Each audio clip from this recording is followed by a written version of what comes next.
Paramashivoham. Om Nithyananda Paramashivoham. Om Nithyananda Paramashivoham. Om Nithyananda Paramashivoham. Om Nithyananda Paramashivoham. Om Nithyananda Paramashivoham. Om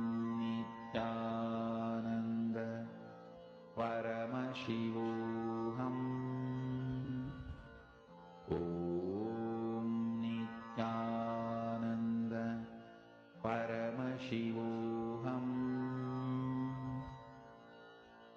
Om Nithyananda Paramashivoham. Om Nithyananda Paramashivoham. Om Nithyananda Paramashivoham. Om Nithyananda Paramashivoham. Om Nithyananda Paramashivoham. Om Nithyananda Paramashivoham. Om Nithyananda Paramashivoham. Om Nithyananda Paramashivoham. Om Nithyananda Paramashivoham. Om Nithyananda Paramashivoham.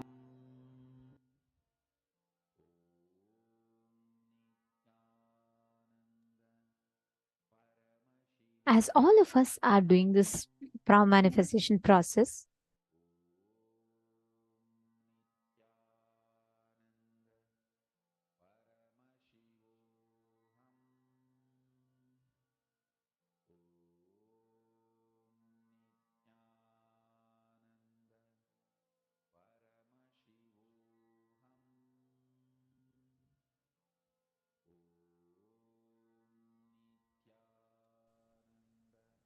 now, as all of you are manifesting this process of Swachandachari, we're going to be entering into the next session where we will be understanding some of the most important revelations on desires. Today, we're all going to be having the darshan of Kama Dahana Murti, right? And this form of Paramashiva is a form where he liberates us from all the desires, the greed, the fear, everything that we carry. And now, let us all get ready to receive the initiation now, where Swamiji is going to be revealing to us on all the conflicting, contradicting, and complicating desires. Let us now listen to the revelation.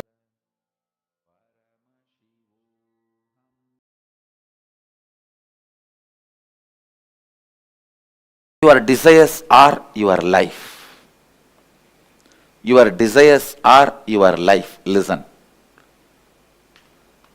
It's your desires which infuse life into you, and it's your desires which infuse energy into you. Same way, conflicts in your desires brings tiredness in you. Contradictions in your desires brings boredom in you. Confusions in your desires bring frustration in you. Please understand. your desires are your life. Conflict in your desires bring confusion in you. Conflict in your desires bring tiredness in you. Confusions in your desires bring frustration in you. Its contradiction in your desires bring boredom in you. Actually, if your desire is pure, every breath you inhale and exhale will make the desire into reality. When your desires have conflict, confusion and contradiction, every breath brings tiredness, boredom, frustration in you. Every breath is like a air blower into balloon. Your desires are the shape of the balloon. If the shape of the balloon is Tom and Jerry, when you blow the air, you will have Tom and Jerry. Conflict, constant conflict.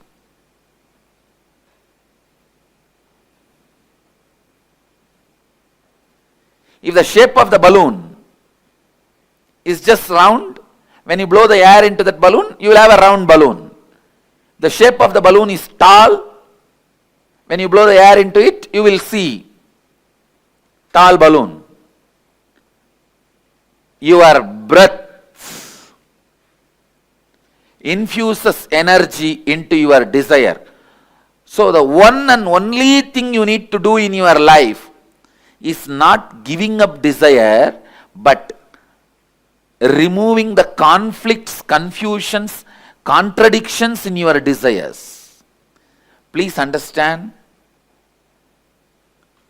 renunciation is not giving up your desires, it is giving up conflicts, contradictions, confusions in your desire. One of the biggest mess up happened in the field of spirituality is wrong understanding. Renunciation means giving up desires. That's the worst understanding happened or misunderstanding happened in the spiritual field. Raga means attachment. Araga means detachment. Viraga means renouncing the conflicts, confusion and complications of desires. You need viraga, vairagya. Viraga becomes vairagya. Please understand, renouncing desires is not what we want. Renouncing the complications, contradictions, confusions is all we want. Renouncing complications, confusions and contradictions. That's all we need. That's all we need.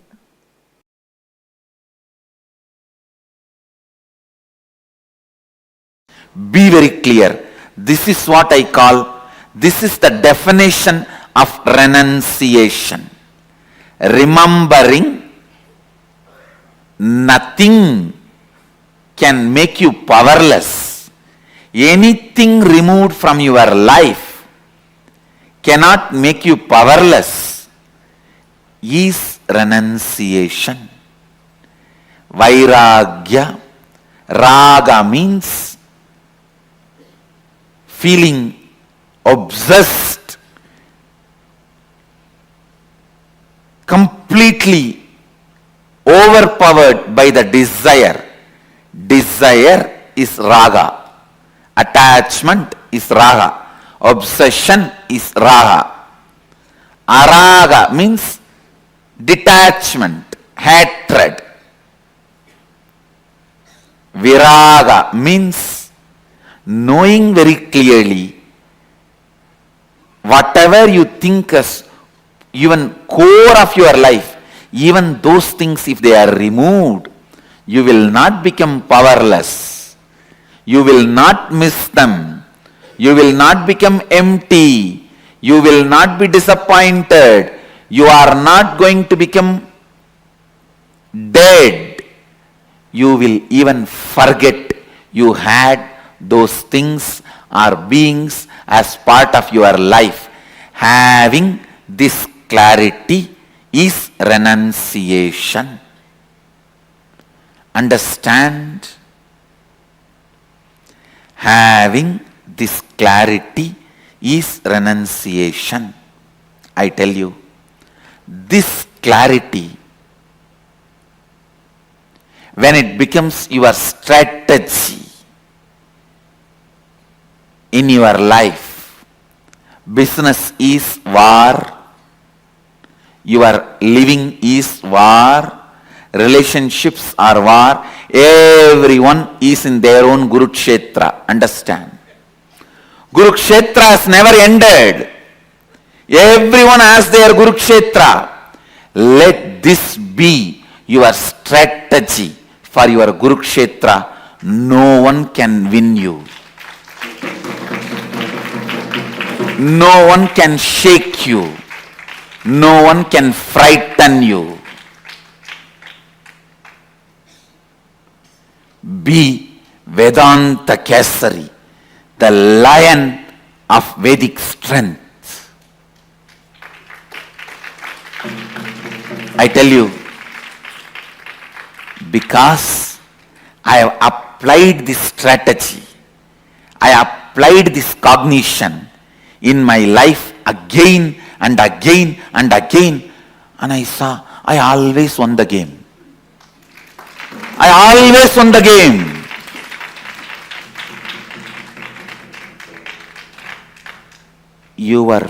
The moment you have a fear that if something is removed from your life, you will become depressed, you will become empty, you will lose life. That fear becomes strength of your enemy. When he knows you can't be frightened, he becomes powerless. Understand? If you can be frightened, your enemy is powerful. If you can't be frightened, your enemy becomes powerless. I tell you, this simple understanding of me and this simple cognition of me, anything can be removed from me. I will not become powerless. I will not become depressed. I will not lose anything. I will not be lost. I may not even remember that I had that in my life. Be very clear.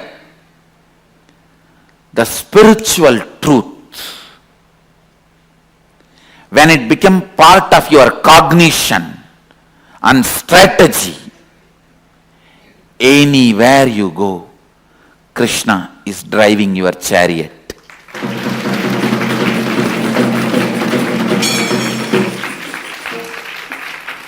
Understand? Internalize just this one truth. Tena tyaktena bunjita. Tyaha. The word tyaha is used here. Tena means with this understanding from this context. Tyaktena bunjita makrita kasya sridhanam. Please listen. The world is ever changing, but it is filled with consciousness, Isha. The consciousness is independently intelligent and compassionate. If something is removed from you, don't curse the life. It is done with tremendous compassion. It is done with tremendous compassion. I am telling you.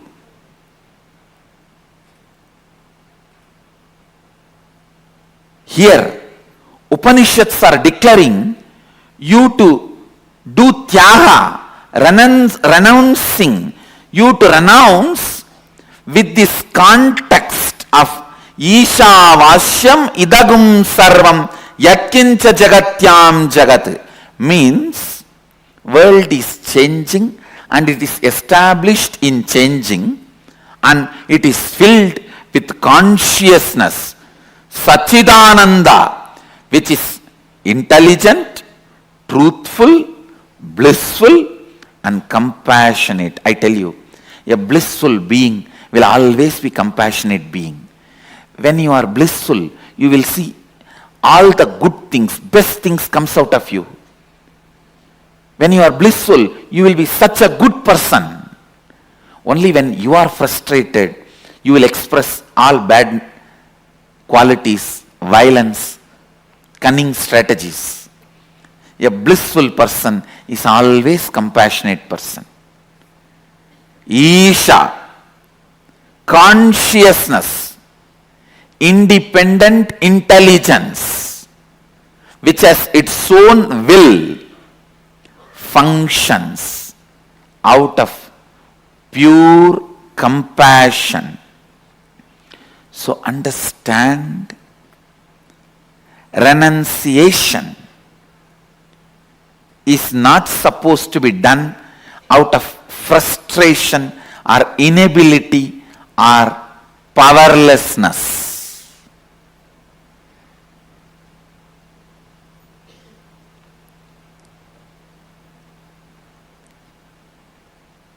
Whenever anything was removed in my life, I always saw life is only making me pure and it is celebrating itself through me.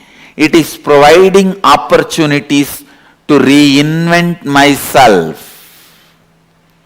Understand, when life removes something from you, it is providing opportunity for you to reinvent yourself.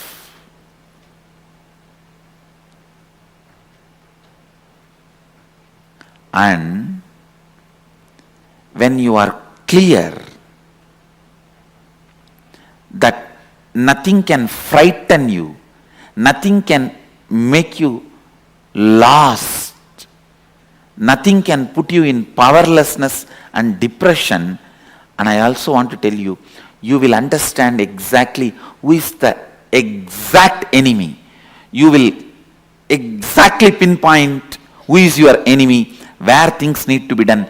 You will not be confused. You will not overestimate your enemy. When you are frightened, you overestimate your enemy. Because you overestimate your enemy, you become powerless. Because you become powerless, it becomes easy for your enemy to destroy you. It's a vicious circle. And I am telling you, when you are clear, you will not be lost. You will not become powerless. Just have this one word in your throat all the time. So what? Keep this as a mantra. So what?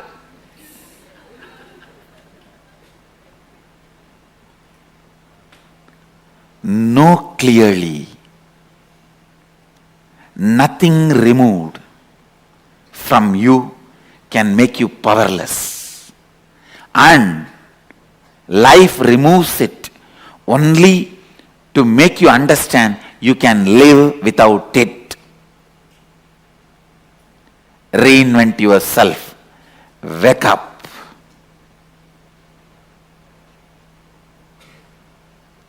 Please understand,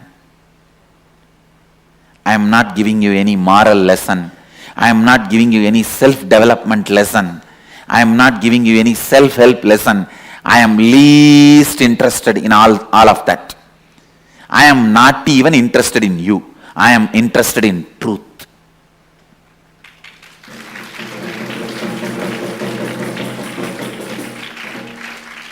I am just interested in truth. I am singing it. Whoever wants to catch it, catch it.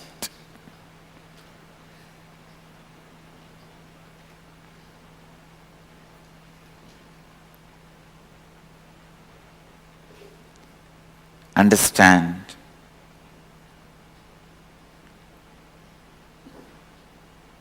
This one truth. Internalize, internalize, internalize.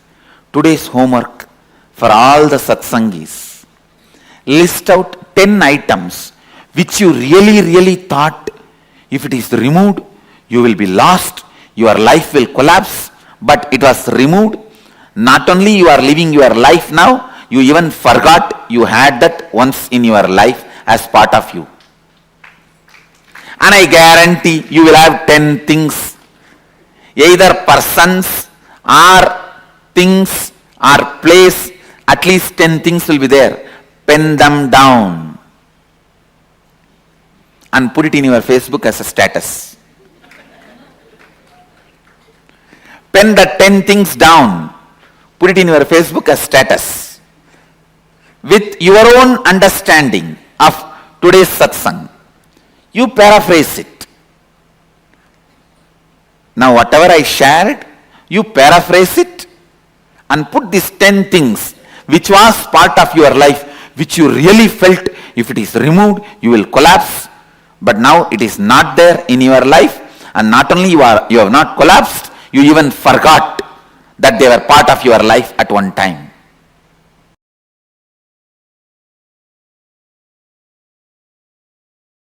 The first sutra, deny the existence of all pain and suffering, all dimensions and aspects of pain and suffering. Even if you are getting drowned in the ocean, just tell yourself, as Swamiji said, there is no pain or suffering. Come that may, let's see.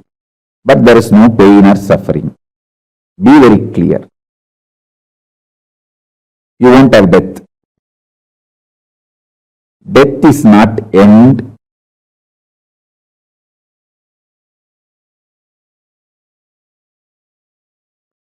Losing the truth is the greatest loss than death.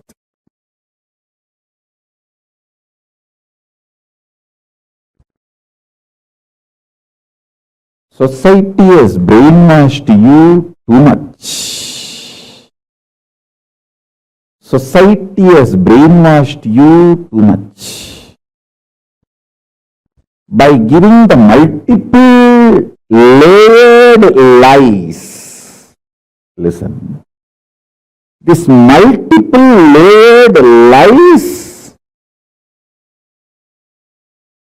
catch your attention.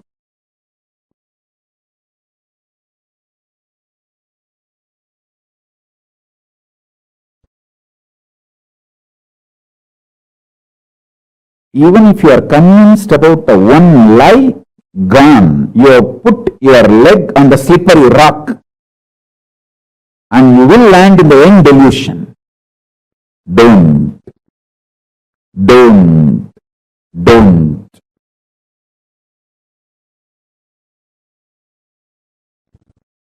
Deny the fundamental, foundational brainwashing technique used by society, deluded society on you about the existence of pain and suffering.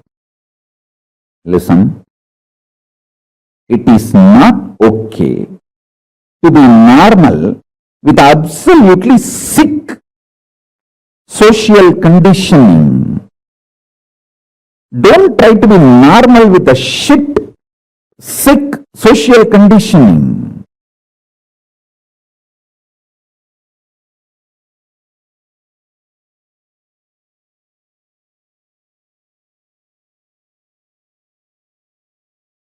Meditate, contemplate, internalize all the statements today I am making. The first statement is about the truth denial of all the brainwashing done to you about the pain and suffering.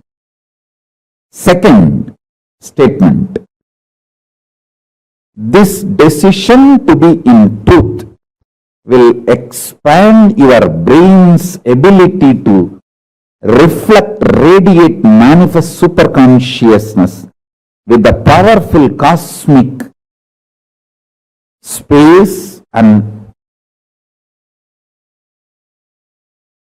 this cosmic nada, Shiva, Shiva, Shiva, Shiva, Mahanada, Shiva, Shiva, Shiva, Shiva, Shiva, Shiva, Shiva. When your brain develops the capacity to reflect and radiate the cosmos in the pure conscious form, your mind can never take possession of your brain and brainwash you to believe into anything called pain and suffering. This is the greatest liberation. This is the greatest liberation. Now, third statement. Listen to this third statement.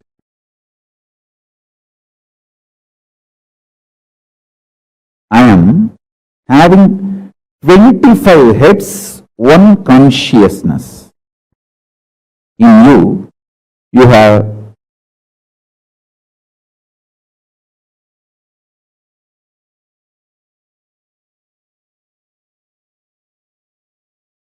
broken yourself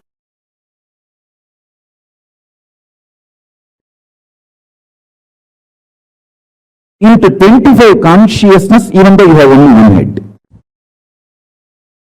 One head, but working in 25 different, getting pulled and pushed in 25 directions. In my case, I have 25 head, but all integrated to one consciousness. That's why I can think 25 various things and manifest all the 25 various things at a time in a cool, stress-free way. Absolutely. Now, the fourth statement, fourth sutra. Your decision to deny the existence of any form of pain, suffering, delusion, its aspects, dimensions, etc. mentioned and above not mentioned. Mentioned above and not mentioned, everything. Your decision to deny it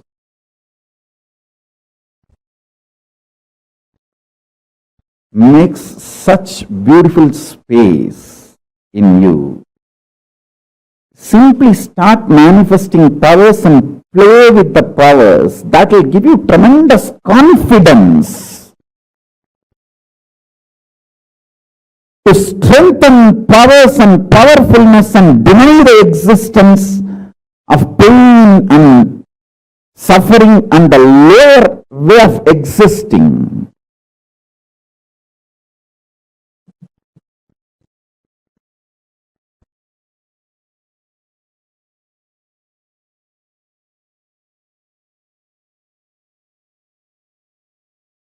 This fourth statement,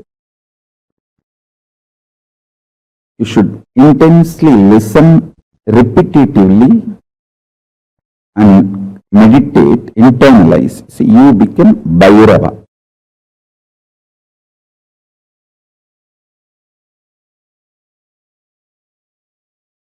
Mahakala Bhairava, Mahabhairava. Mahabhairava does not have karma. Anyone tries to attack him, they get the karma and they suffer. He himself does not have any karma. He is in a pure space. You establish yourself in that very space. You yourself will see clearly.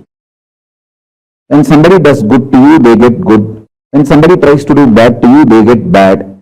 But you don't have any karma. You are not the initiator of karmas.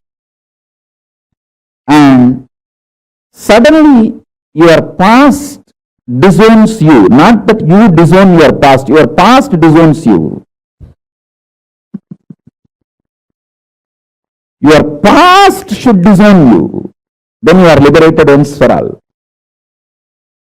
Now the fifth statement. Listen to this fifth statement.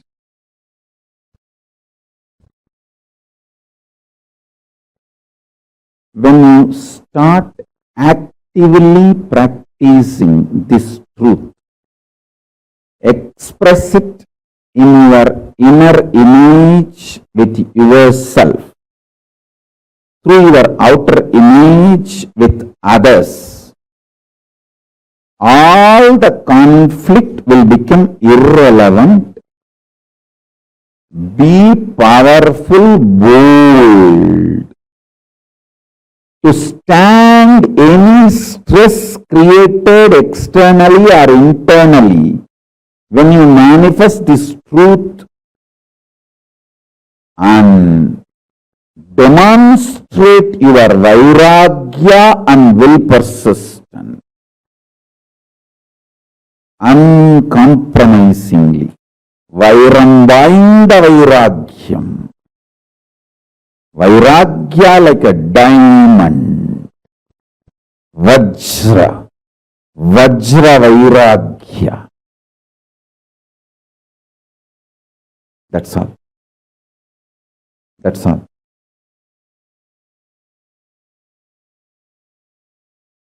Listen to this truth and internalize, manifest.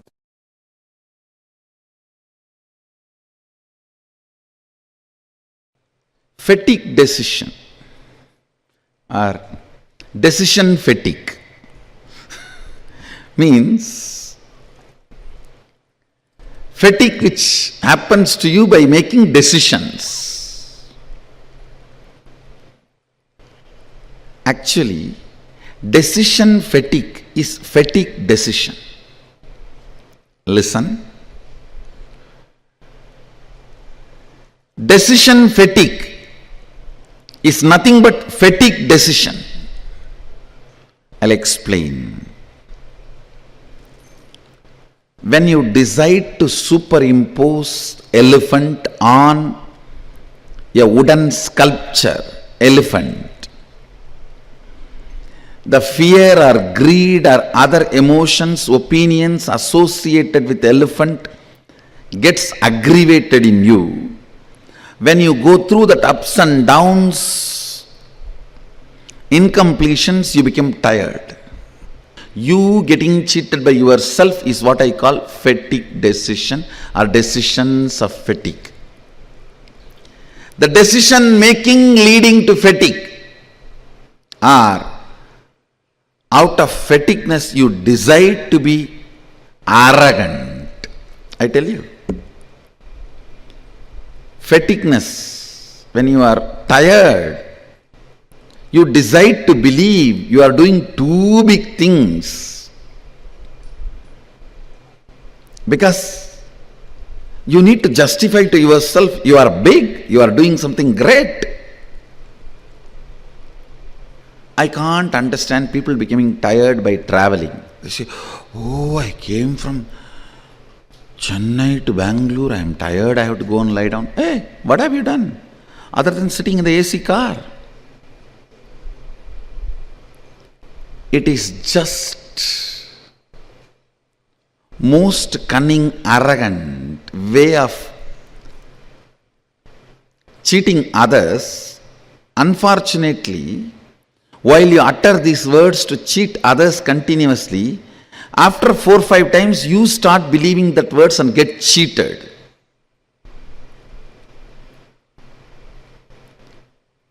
Get cheated terribly, understand? If you cheat your boss, You are doing great, you may gain some money. If you cheat yourself, you lost your very life. Anybody who cheats himself or herself loses life. You are in utter confusion, don't know what to do, don't have direction, don't have any real movement done. Tired, busy. End of the day, if you see, just blown arrogance. I am this, I am that, I am doing this, I am doing that.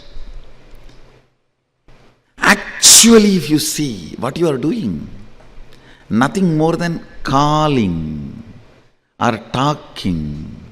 The false identification, because of your decision, whoever is working, you attribute all the glory to you. You attribute all the glory to you, which is not true. Which is not true. Arrogance. Because decision makers are paid more money than the people who are working, you develop certain arrogance. See, if you cheat, nothing else. This is mine, this is somebody else's. When you decide it is somebody else's, you call it work. If you decide something is yours, you call it as vacation. The person who makes you believe you are doing too much is robbing your life. Person who makes you believe nothing is being done, relax, be cool, is making you younger, and it takes away arrogance part of you, gives life to you.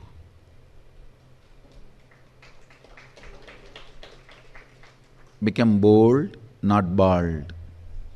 It is such simple seeing through. The decision fatigue is a fatigue decision. When you are tired, when you are bored, irritated, angry, even one small stone you moved, you are not moved, you decided that somebody should move, you think, wow, what a job I have done, and I am not given the credit and the responsibility, and my value is not respected. Now I need few hours of golf and few glass of wine and a bar and club and pub and dance and what not. I should be pampered by now on because so much I have done.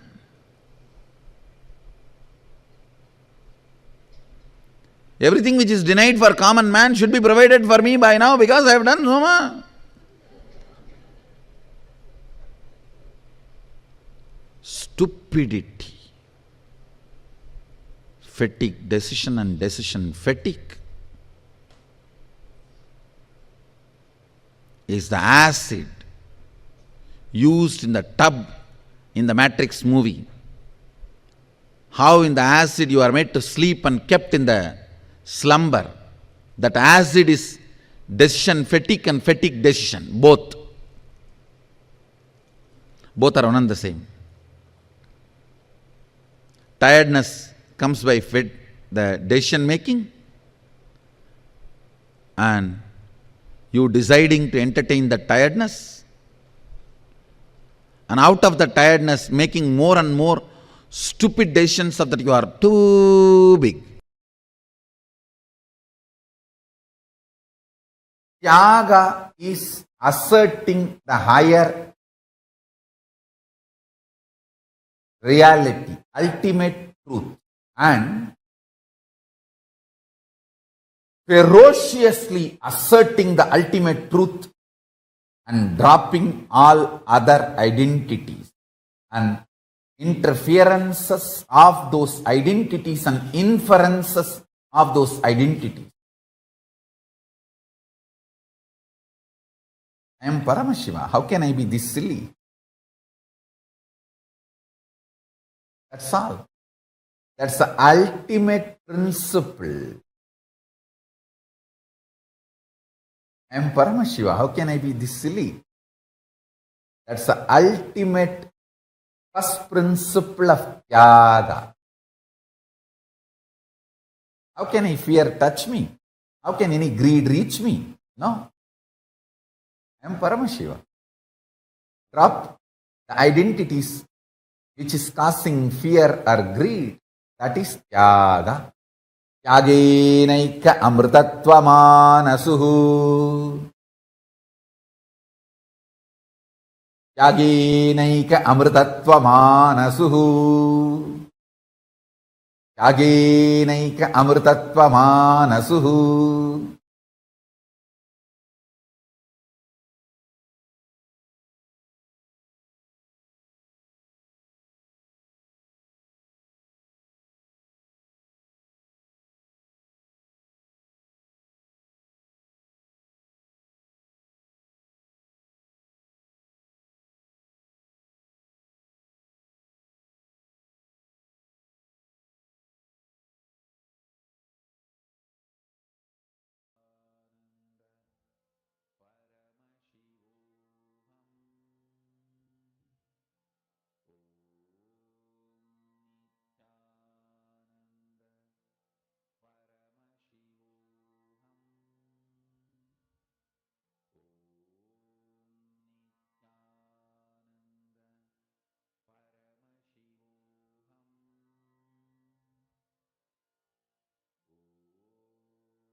Tyage naike amritatvama nashuhu.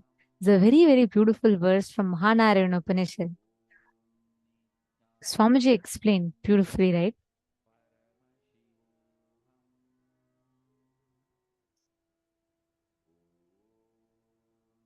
The first principle of Tyaga is your ability to renounce, your ability to understand that you don't need to be violent or violated to experience anything best in life.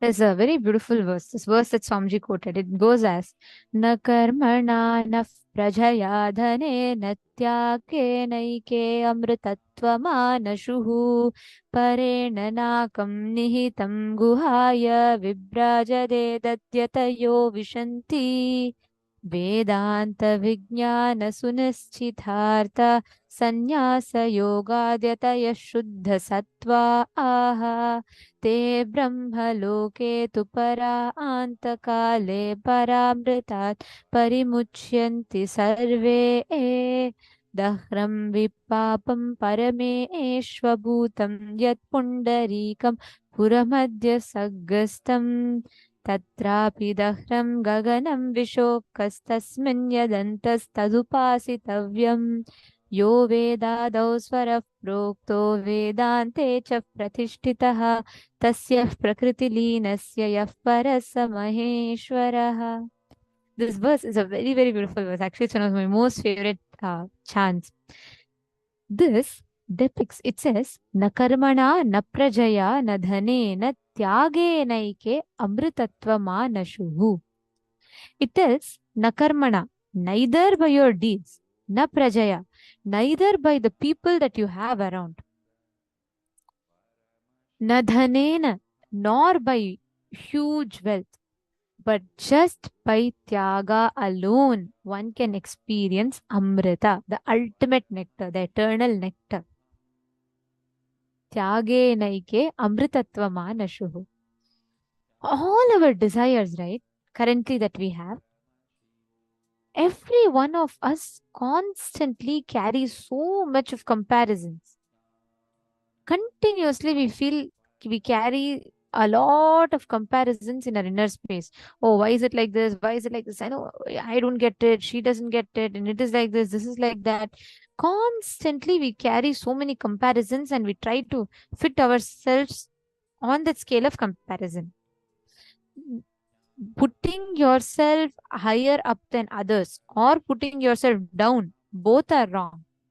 Understanding what your qualities are, expressing, experiencing, manifesting those qualities of you is the real way to exist. See, you can always say, oh, look, I am better than others. I'm not, others are not as good as me. Okay.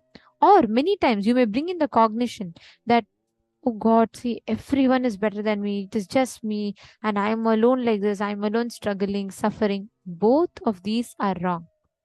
With both, you get stuck in that same Maya. That's what Swamiji tells, right? The chemical, the acid in which they keep the human beings in slumber in the Matrix movie, that is decision fatigue or fatigued decision.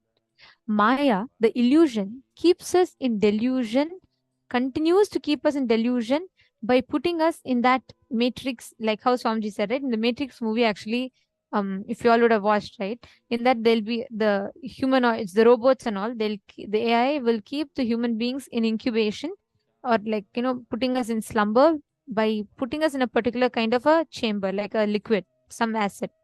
Swamiji said that is how Maya keeps all of us in delusion by putting us constantly into fatigue decision or decision fatigue. Can I request every one of you to type what did you understand as decision fatigue? Ma Liangshu, Ma Donna, Ma Navmani, Ma Joyce, Ma Shukrendrananda, Ma Sylvia. Come on. I request every one of you to take a few minutes and please post what did you understand. Ma Rain,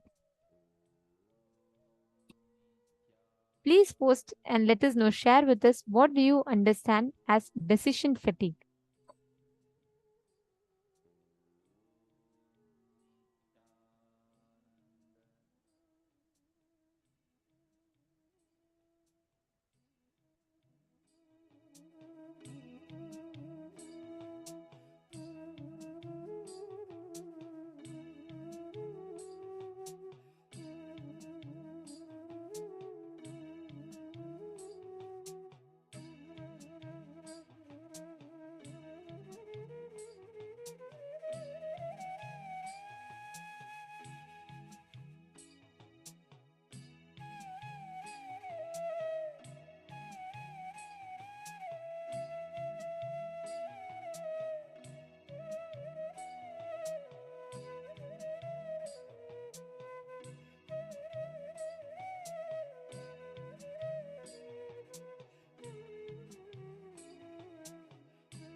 I see so many of you have posted the different understandings of how you cognize decision fatigue as.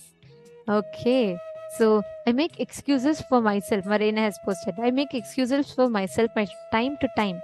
I need to stop this root pattern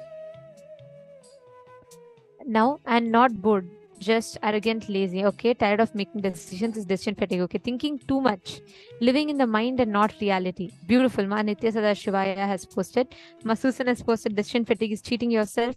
And Ma Jody Walsh has posted conflicting, confusion, patterns resulting in tiredness and boredom, ultimately inhibiting from lying to ourselves our best lives. Arrogance of believing you are suffering because of some outside source, robbing of us of our energy and ability to truly manifest our desires is decision fatigue. Wonderful. And wow, so many of you have posted. Very nice. Taking the easy way out. Right. Amma Sunyara, taking the easy way out is one aspect of it, Ma. And decision fatigue itself is continuously putting yourself into the delusion. See, like Swamiji gave an example, right? It is like, someone travels from Chennai to Bangalore, which is just like 3-4 hours journey. And then they'll say, I'm very tired after this long travel. I need to sleep. Like Swamiji said, I never understand the concept of having to sleep after a long travel. What did you do all the time? Just sit in an AC car and probably slept in that car. But most of the time, we exaggerate what we do to ourselves so much that we get stuck. We never really cognize, we never really understand what we are doing. We get stuck, we get deluded. We believe like, oh God, you know what? I've spent so much time and I'm still not able to get through this. I'm still not able to manifest this. I've still not achieved it. We start creating so much of lies to ourselves, and we ourselves start believing those lies. We ourselves start falling into those lies. That is exactly decision fatigue. You not being in tune with the reality. You carrying your alternative narrative, saying, you know what, I've done so much. Just Swamiji tells, right, the arrogance of the decision makers, because decision makers are given so much importance in the society today, like CEO, CFO, COO, all of them. What do? They do decide, they just move things, they just approve and move things. But they feel that's such an important job, and they start having that arrogance and settling into that, and they just get stuck in that. That is decision fatigue. Now we're going to be doing a very, very beautiful exercise. Swamiji explained 4 things. Constantly carrying the conflicting desires. Swamiji explained about the concept of renunciation, right? Raga, araga, and viraga, vairagya. Raga is attachment. Araga is detachment. Neither attachment is right, nor detachment is right. Viraga, going beyond attachment and detachment towards a certain object, is real renunciation. Anything can be removed from me, but I will not become powerless. I will not become depressed. I will not lose anything. I will not be lost. Many times we feel, how many of you have had this experience where, if you see children, right, they'll feel like this toy, the moment you give them a toy, it'll be like a life for them. They'll play with the toy, they'll feed the toy, they will sleep with the toy, they'll literally become that toy. Their toy will become like such an integral part of their life. And even if you touch it from them for a few minutes, that's all. They'll cry like anything, correct? But at the same time, just give them another nicer toy, or like when they grow up a little bit, automatically they'll discard the toy and they'll move on, right? How many of you have had this experience where many times you would have thought you cannot live without something, maybe some person, maybe some job, maybe some external situation. You would have felt like, if this is not there, I'll not be able to live. But once it was forcefully taken away from you, you realized that even without that, you're able to peacefully live. How many of you have had that situations?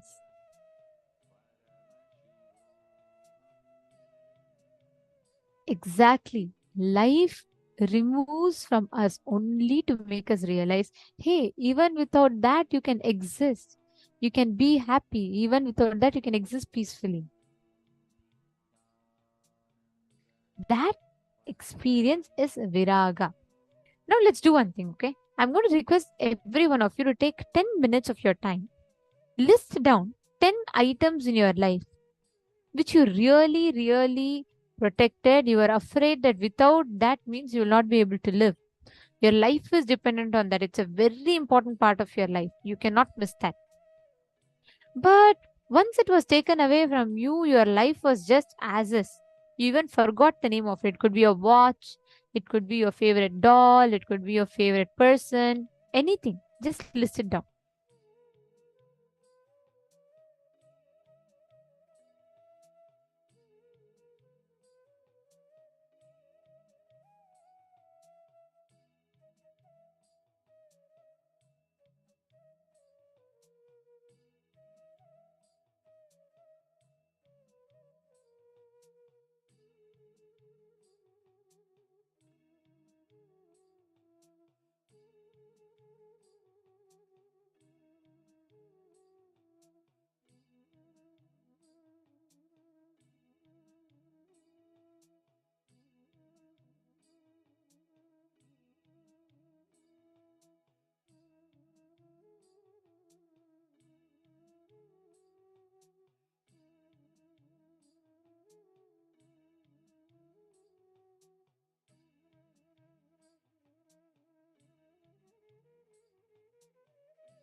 Nithyanandam. Hope all of you have finished writing. Now we are going to be entering into the next session. In this session, this is one of the very important sessions to understand, to receive the initiation. You need to have this Paramashanta Swarupa awakening. You need to understand how non-violence is the best strategy of existence. What is non-violence really? Let's now listen to the revelation from Swamiji.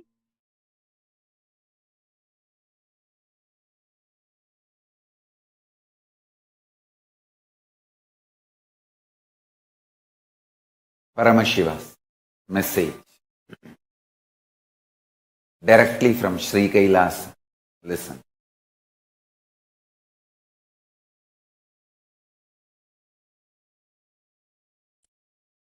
Tyaga, non-violence, unclutching, all these are not inactive, tamasic, inertia, lazy, tired, bored, withdrawn lifestyle.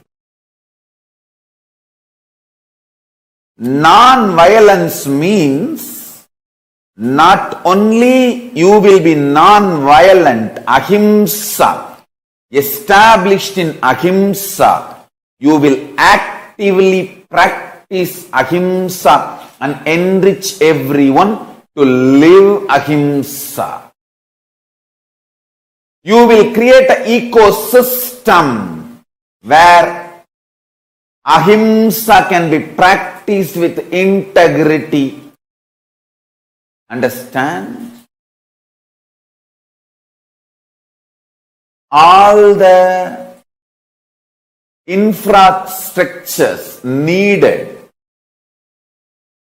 to keep the non-violence ahimsa alive. Media is the non-violent way of reaching out to people and telling the real truths and facts. Like media, education mechanisms, everything should be actively filled with the truths, ideas about non-violence, yaga, spiritual strength, powerful cognitions, all these great truths. Listen. Again and again and again, I am trying to make them really stronger. Understand? Strength is intelligent way of existing. Strength is not violence. Strength is not terrorism. Strength is not conversion. Understand? Neither by conversion nor by terrorism any religion is going to survive in the future. Future of the religions is not going to be decided by their capacity of conversion or terrorism. No, that period is over. The next generation is not interested in conversion or terrorism. It is interested in living the life and life positive.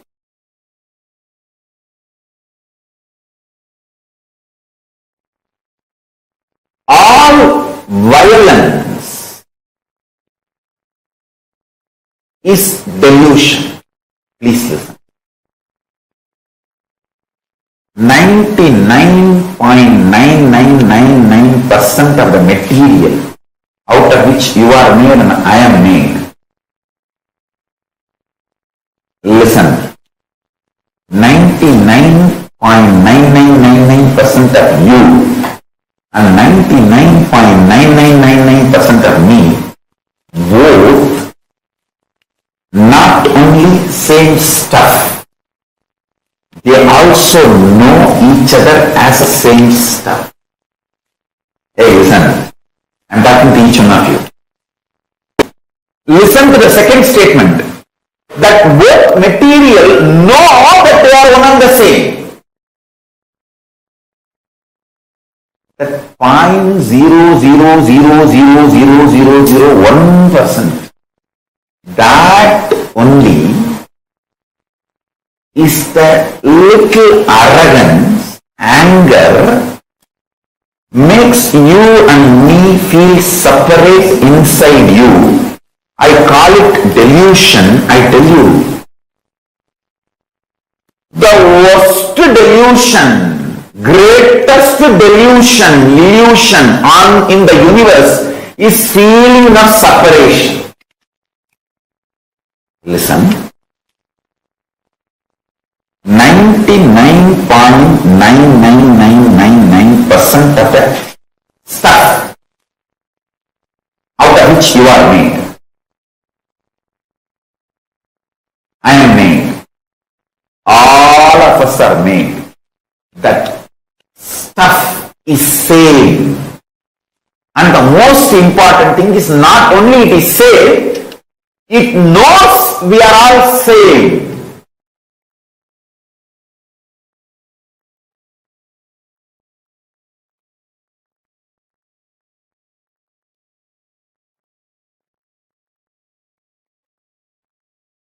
So 0.1%. I won't even say 0.1%, 0.00001%.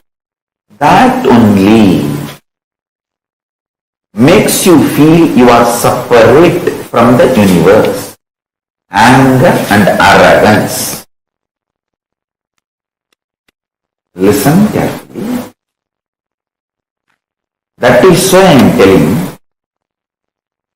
feeling separated is the most stupidest and worst delusion. Worst delusion.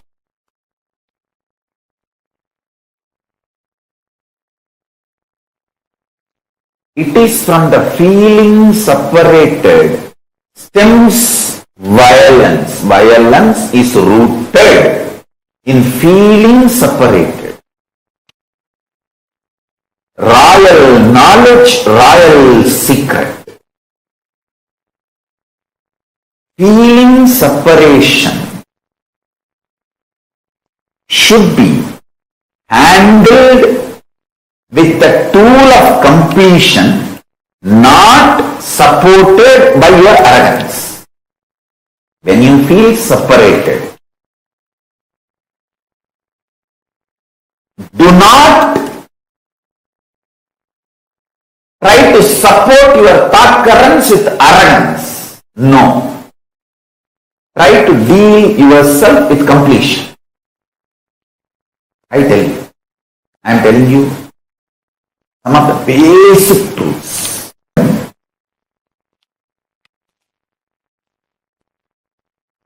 Listen.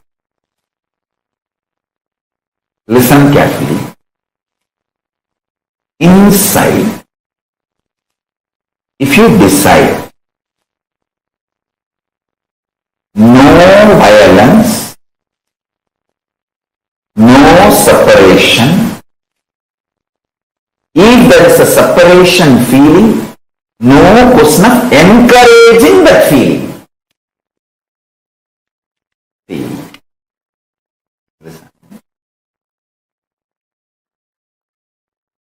You are dreaming as if a tiger is chasing you and you are screaming, "Hey, somebody give me my revolver, please somebody give me a weapon, please somebody give me a rifle, I have to kill this tiger and save myself."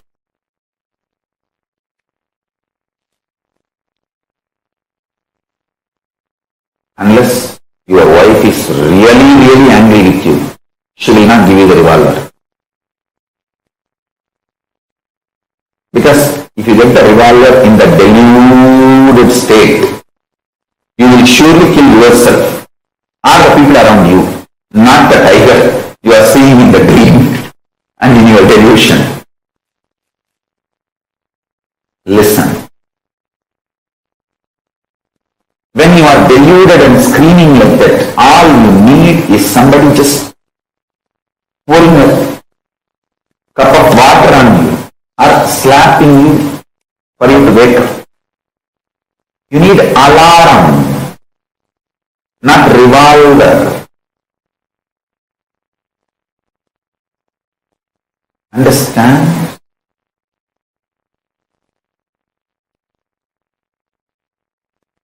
The inside you healing and understanding the core delusion is separation.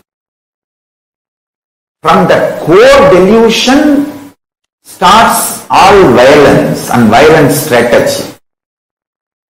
If you understand this, you will become non-violent for your whole life. You will never have birth and death. You will not have a strong violence which will pull you down again to this planet Earth. See, the greatest thing is, factually, so many murder attempts happened on me. Factually, so many people tried to kill me. So much of abuse, harassment, injustice done. But I decided not to hurt myself because they are trying to hurt me. Understand? They trying to hurt you. Your enemies attacking you is violence. But if you become violent, you are hurting yourself also. So now your enemy got one more person, which is you supporting him to destroy you. Listen to this equation carefully. Factually, there are so many murder attempts on me.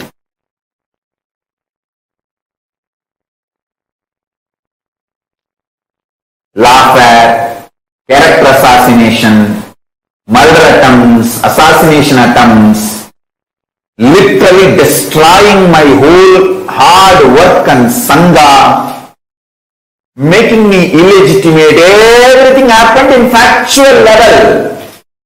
The evidences are there all over the internet. But in my core inner space, I did not allow the reaction of violence. Because of my clarity, separation is delusion. I started operating from the cosmic logic, cosmic law, dharma. Dharmo rakshati rakshitaha. If you protect dharma, dharma will protect you. Dharmo rakshati rakshitaha.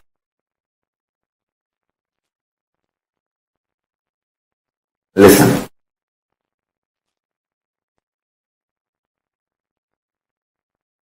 I operate from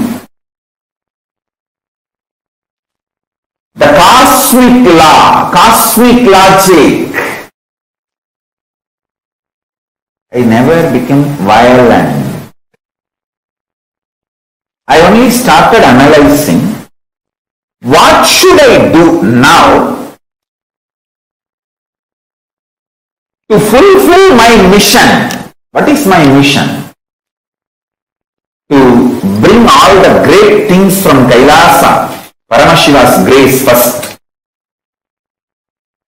And all the great things like a state of Paramashiva, space of Paramashiva, powers of Paramashiva, being of Paramashiva, super consciousness of Paramashiva, Kailasa of Paramashiva, all the great science, technology, methodology, knowledge, all those great things, bringing all of it and sharing it with the world. I tell you, if you don't react, don't get agitated with violence inside, you will be so aligned to your purpose, you will be productive for yourself. Feeling productive for yourself is the ultimate completion you need when you need to die, when you need to leave the body. You see, when I need to leave the body, I am absolutely clear. I have feeling that productive for myself, my goal. What I want as a life, I am productive to myself and my purpose, my strategy. That is what is fulfillment, purnatva, completion. If you carry that when you are leaving the body, you will be enlightened, you will be liberated. You don't need to come back once more. I have absolutely that asset, and I want all my kids especially to learn this, understand this is what Arunagiri Ishra drilled inside my core when I was 10-year-old boy.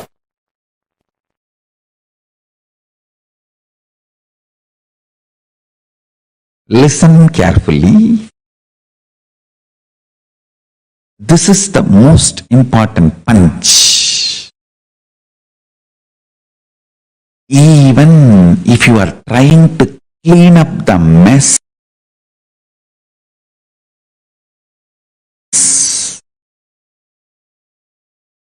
created by the reactionary assumption patterns and reactionary assumption lifestyle, even that will be delusion. The one and only solution is unclutching, withdrawing into supernal effulgence of Paramashivam. Listen. Yesterday's satsang, I gave a very simple method. If you just internally tell yourself, okay, I am not going to struggle anymore with this business which is torturing me, with this job which is torturing me, with the relationship which is suffocating me. I am declaring liberation, I am withdrawing. Even if you take a conscious decision, don't do, I am not saying divorce, I am not saying resign the job, I am not saying sell the company, no. I am saying decide to create an inner space for yourself.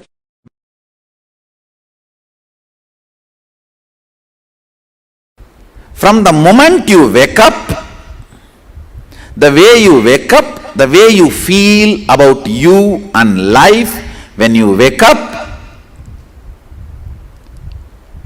and why you eat what you eat, why you do things what you do in the morning, how you run your life, why you do what you do in the daytime, how you handle you when you are up, how you handle you when you are down, how you handle you when you are feeling you are gaining whatever you want, how you handle you when you are feeling you are failing in what you want. This whole cognitions, the bunch of cognitions, is what is called swatantra. Right cognitions about you, life, how to handle yourself when you feel what you want is happening, and how to handle yourself when you feel what you want is failing, and how to handle you when you discover what you want itself is what you don't want. What you want itself is not what you really want. What you want, whether it happens or not happens, is called explosion. Explosion of joy and sadness. If you realize what you want is not what you really want, it's called implosion. During the implosions or explosions, how you hold you, the methodology with which you are handling yourself, this whole cognition is swatantra.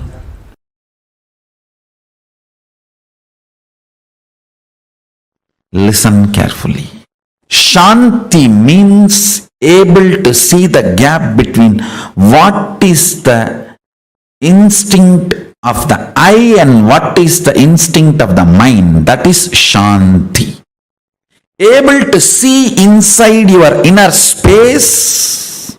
The thoughts generated in you, are they from mind or are they from I? Always the I realizes and releases only powerful cognitions. Always mind realizes and raises only powerless cognitions. It's an eternal law of life. Ability to see the gap is Shanti. Inability to see the gap is Moga. Understand? Worst shade of the lust is not the attachment with another person or the body. It is not the craving or the attachment you have for another person or the body. It is inability to see the cognitions you are carrying are from the I or from the mind. Shanti means ability to see the gap between these two. Is my decisions and ideas, identity is coming from the I or mine? Be very clear. All the great things comes from I and all the worst things comes from mine. Lust confuses you and makes you feel the I is the source of the mind, and many of the decisions of the mind gets the rubber stamp of I and gets executed. That is the worst forgery happens inside your system. Understand? It is like forging the president's signature. How can the country be safe if somebody forges the president's signature? Because once the moha is able to convince you the decision of the mind is the decision of the I, you just do it. Paramashiva is called as Paramashanta Swarupa. Meditate on this quality. I commit with you, I will program this Paramashanta in you.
amazing explanation and revelation Swamiji gave to us.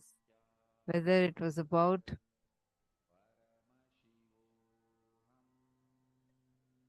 whether it was about the explanation of what is Paramashanta, why Paramashanta, the difference between the Kama and Moha, and how, what is the root of it, and what is that one most powerful secret that all of us need to learn. Wow. I know all of us are just enjoying this session with Swamiji. See, all these are very, very, very powerful exercises that we are doing today so that we are understanding, coming to the clear understanding, and are able to cognize how the I is not the source of mine, but mine is the source of I. All these, oh my God, just phenomenal cognitions. Swamiji is literally working directly on our very bio memory, meaning the decision making mechanism itself. What did you all enjoy in this session? What did you all click with? Can each of you please take a few minutes and share with us what are the clicks that you had in this session? Go on, take a few minutes and share with us what are the clicks that you had.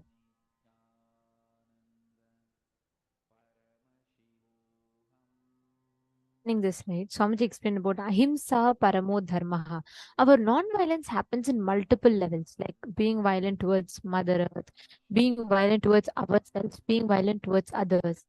In the cognition level, in the physical level, even many times as a mere reaction, all of us constantly get into that violence patterns in life, right? We constantly have that violence that we create. For example, the very way we talk, many times we know is going to hurt the other person. But just for that, in that go, just to go and, show your violence out to another person. In multiple ways, and that is why Swamiji beautifully tells, right? Ahimsa paramo dharmaha. Just constantly you experiencing that space of ahimsa. That is the highest principle, the highest dharma to follow.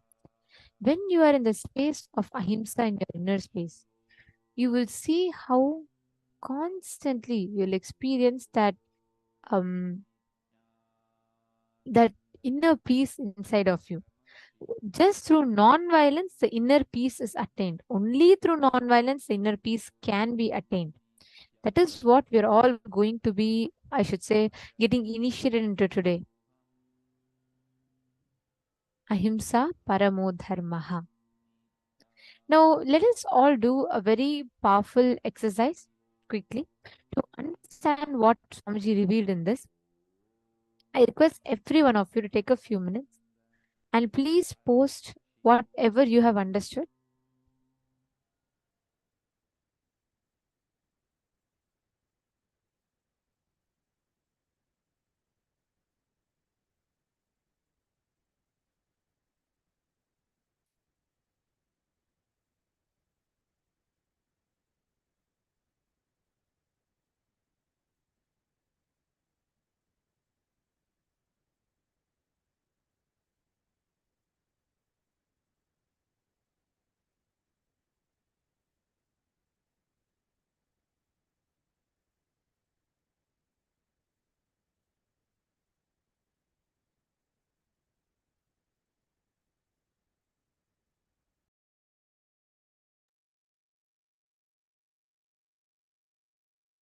Dharmashanta Swarupa, the non-violence is. So, in many points of our life, Swamiji explained one of the most important cognitions in this, right? The non-violence actually means actively practicing ahimsa, enriching everyone else around you to live that ahimsa. 99.99% of the stuff out of which we are made, all of us are made, that all stuff is the same. It's like, let's say you take the same clay. And you take the same clay and you make a deity out of it, you make Swamiji's deity out of it, you make a pot out of it, you make a mirror out of it, you make a, let's say, a pen out of it, you make a pot out of it, anything you want you can make. The clay is going to be the same, but the forms are different. Similarly, the substance with which all of us are made up of, the core principles of us is one and the same. But each of us are manifestations of different of those core principles that we are in. So whenever you feel that you are expressing violence, that means you are fundamentally missing that space of Advaita in you, experiencing that higher state of oneness in you.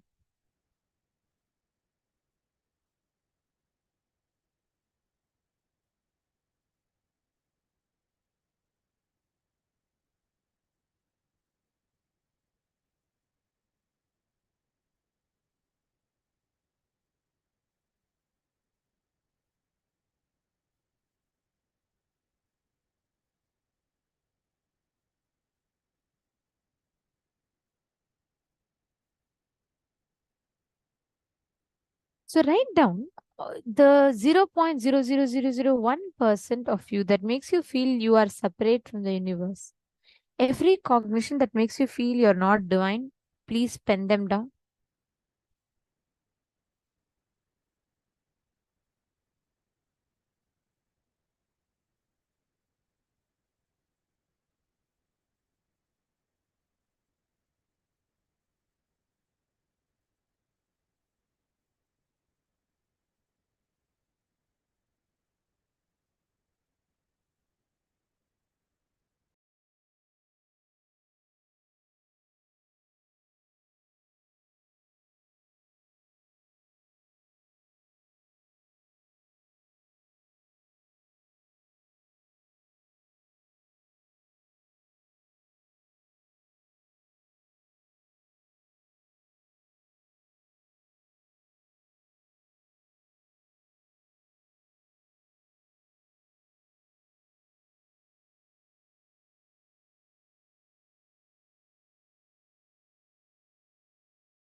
inside, if you decide no violence, no separation, if there is a separation feeling, no question of encouraging that feeling.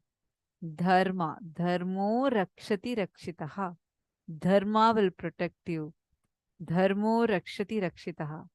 Bring minimalistic reactionary assumptions in your life. Oh my God, this is actually something that I really love, which is how Swamiji said. Swamiji had told in one satsang that be conservative in your reactions, be liberal, do actions as much as possible, do actions, but be very, very conservative in your reactions. Do actions. Kurvan neve karma ani jije vishesh atagum sama aha. Do actions. Live for hundreds of years, but be conservative in your reactions. Just remembering this one powerful cognition will save us in millions of ways in our lives. The question from one of the participants. Maheder Beller has posted, wasn't totally able to catch how not to take out violence on yourself when receiving it from others and also not feel separate. For example, family. This has been a huge blind spot for me. I am currently ferociously solving. I will not tolerate being abused for my religion, self-grow, etc. See, Ma, there's a difference. Just like Ma Tattopre had quoted Swamiji, right? Be conservative in your reactions and liberal in your actions. When you are consciously building yourself, see, many times what we do, we just on the go, as that reaction start happening, we just on the go, we start expressing so much of violence and we don't even cognize what we are doing. Understand, unconsciously taking out your anger is only destructive. Even if it is someone in front of you, if you understand, okay, why is the person in front of you being abusive? Because they don't know the science. They don't know the science of completion. Maybe they're not as matured as you are. Now, what should you do? Is it helping if I go and scold a kid saying, why are you not talking in the right language? Why are you making so many mistakes? Then I'm only being foolish, right? It is my responsibility to teach the person in front of me. Same way, when you have the sense of completion, you should take responsibility to enrich the people in front of you with that sense of completion. Constantly enrich, and enrich. When you go on enriching, you will see how the person in front of you will also receive it. It's a completely two different things, Ma. When you understand this, right, you will catch it very beautifully. Ma Heather Bella, your context is, see, eye for an eye makes the whole world blind. You take out one eye, they take out one eye, you take out one eye, they take out one eye. It is going to make the whole world blind. Swamiji tells us very beautifully. You can never bring peace. You can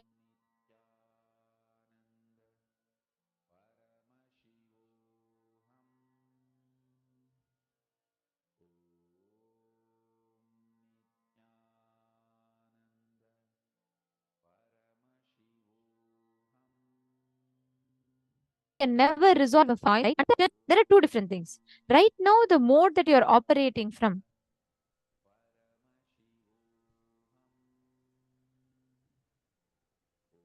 Are you all able to hear me? Sorry, I'm seeing one participant posting no sound.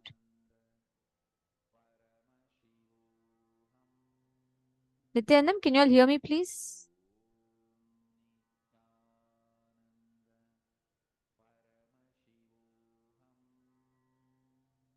Okay, great. So listen very carefully, Ma. There are two different things. One is you cannot have, right now you're saying, Ma, when others are violent, I'm also being violent, and how can I handle it? Because I don't like others abusing me. But you're operating from the logic of eye for an eye. But eye for an eye makes the whole world blind. What you should do instead is, instead of falling into that karma chakra, step out, consciously walk out of that karma chakra. See, many times when people pull you into a conflict, right, we fall into that chakra. What happens? You give, they give back. You give more, they give back more. Or they give, you give, and they continue to give, and you also continue to give. This goes on and on and on, and you will never get out of it. The right way to do is just unclutch and walk out of that vicious cycle. I'll just see how Swamiji is handling it.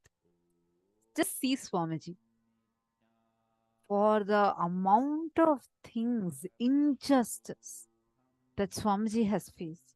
Have you ever once seen Swamiji ever reacting? You would never see Swamiji reacting. The only reaction would be intense action. You will see anytime anyone tried persecuting or attacking, blatantly lying, any such situations come, Swamiji will not engage with them in a conflict. You will never see Swamiji in any conflict, but he'll instead expand himself, become more intense in whatever he's already doing. He'll start intensely enriching more, expand himself so big, such that the enemies will just become redundant. Understand, that is the best way for us to respond to anything. Grow yourself so big, so vast, so powerful. If someone is abusing your religion, stand up for it, become more intense. There's no need to have violence inside. Become more intense in your action. Seeing the way you're intense, the person should feel inspired. There are some people, even how much ever you tell, they're not going to understand. But your intense action will make you grow out, which will like grow you too big and make the other person redundant. Yes, that makes sense to me everywhere. Besides family, enemies becoming redundant. See, especially my dad. Okay, see, Maheda, understand this one thing. Enemies becoming redundant. What does that mean? It is, see, there are certain people who carry enmity towards you. That's one category. But there are some people who are operating from an immature cognition and they only want the best for you. And you're not able to talk into that person's listening. This is the current situation. But, and okay, and you're saying that that's causing some suffering in you, where the other person is telling something about your religion and it is causing suffering in you. Understand first one thing. You can only give what you have to others. Understand, if someone is giving you suffering, be very clear, they are suffering inside. You become more intense in enriching. Become more intense in your action. Reduce your reaction both outside and inside of you. When Swamiji says become intense in action and you will make the your enemies redundant, Swamiji does not mean action which is rooted out of violence. Swamiji doesn't say, okay, you go ahead and show some, see, I'll give an example. It might even translate as, oh, okay, probably I'll show them some attitude of me doing more and maybe that will make them feel bad. That is rooted in violence. Swamiji does not say that. Swamiji says, become intense in your action. Do more and more and more actions. Meaning, from the space of powerfulness, space of completion, establish yourself in that space. And you will have the right intelligence about what actions you have to do. Become more intense in that. You will see it'll just be a matter of days before they also join you in your journey. Especially the people you love. It's just a matter of you talking into their listening, because you know them best. Your inner completion will reflect outside. But when you are going to be trying to get into a conflict mode with them, what happens is they have suffering. They're trying to give you suffering. See, I have, like, for example, I have this mic, so I'll be able to give you this mic. I can't give you something that I don't have. Same thing. If someone is suffering, they're able to give you that suffering only because they are having it. You focus on your completion. You focus on your spiritual strength. Enough powerful cognition Swamiji has empowered you with. Hold on to that and lead your life with that. Be intense in that. Whatever guidance or Guru Vaks Swamiji has given you, be more intense in that. You'll simply see, you'll be able to beautifully flower, and that would inspire even your loved ones to support you further. You're understanding, no?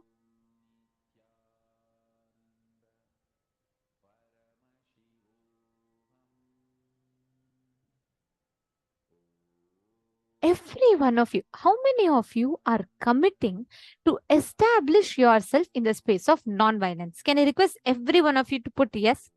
All those who are committing, saying that from now I will operate only from the space of pure non-violence. Can I request all of you to put in the chat? Come on.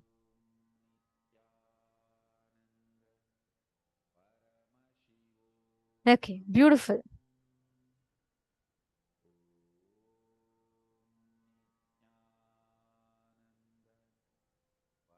Okay, I'm seeing, sorry, I had missed one of your, one of the participants have posted. My Elizabeth Silva has posted, when I made my children rich, don't want them, they're not listening and they tell me to shut up. Understand, ma'am, Ma Elizabeth Silva, all the wounds of the past, taking the painful past and recycling it, projecting it to the future is what we do. We are stuck in the time loop. Understand, anything that is circular cannot touch you because you are Paramashiva, the swan. The swan's reflection on the pond, any amount of ripples in the pond will not touch the swan. The swan will continue to fly in its peaceful manner. Ma Elizabeth, you practice that completion in you. When you establish yourself in completion, you will see life has to respond in completion. It cannot be that you are in completion and you are non-violent and life is violent towards you. No, it's impossible. When you start being non-violent, you will see all the people, the near and dear ones around you, automatically their attitude will start changing. What I'm saying is, as long as you carry this pain, Ma, you will keep projecting that in the reality. I'm not saying you are the cause of it. I'm not saying you're the reason for it. But you have the power to change it. You have the complete power and freedom to completely realign it. Understanding? All right. Now, all the participants, every one of you sitting here, each of you have declared to be that complete non-violence in you, right? Am I right? With that space in you, listen very carefully. Call anyone, okay? Violence is not just physical violence or verbal violence. Even denying a person's possibility of getting enriched is violence. Denying solution to a person is also violence. You understanding? So now I request all the participants, every one of you, to take a few minutes. You're going to be reaching out to any of your friends, family members, any near and dear ones. And you are going to be connecting to them. Be absolutely non-violent. Just take whatever question they're asking you. Like, for example, ask them, tell me anything you want to manifest. They may say, I want a car, or they may say, I want a job, or they may say, I want to get married. What you're exactly going to be doing is you're going to be scanning and identifying what is the